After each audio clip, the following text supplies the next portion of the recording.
भोला बाबा के हमार भोला बाबा के जन्मदिन बा। हमके भी माने ले, हमार गोलू भैया के भी माने ले, अजीत हलचल भैया के भी माने ले। आज केक कटा था, हम आवत नहीं बहुत जल्द करमू।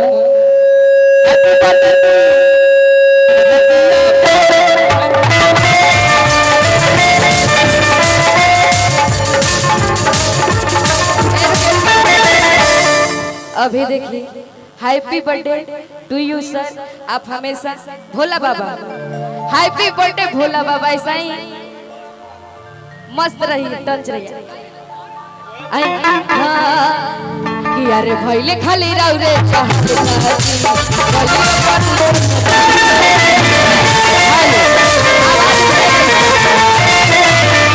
भइले खाली राउ रे चहल गली पर उछल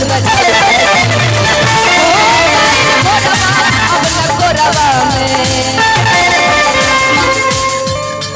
जामा बलम दरदिया कमरिया हरदिया पीस के आप बलम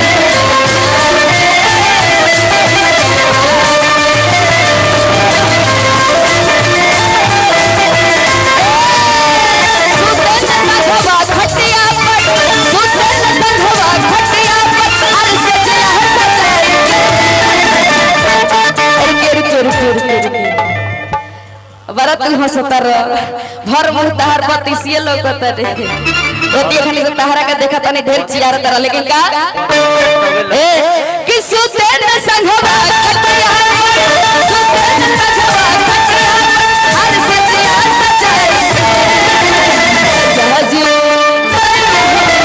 सयाजी दिलवा मांगे ले गमछा में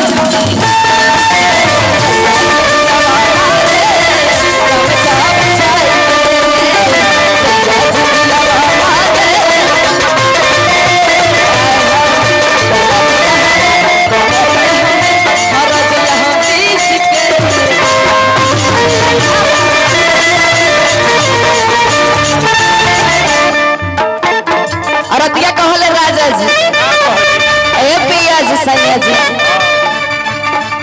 कि हम गए पे सताई जन मोहब्बत में फसाई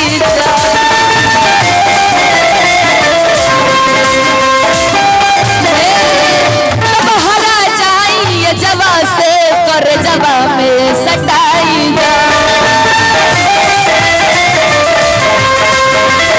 हम गए पे सताई जान मोहब्बत में फसाई बहरा जाई जवा से कर जवा में सटाई।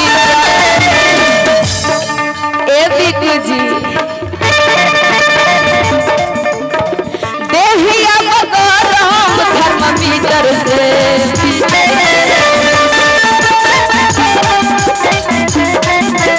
सुनिए ना, अब हम चाहेंगे कि आप आ जाइए थोड़ा सा इधर।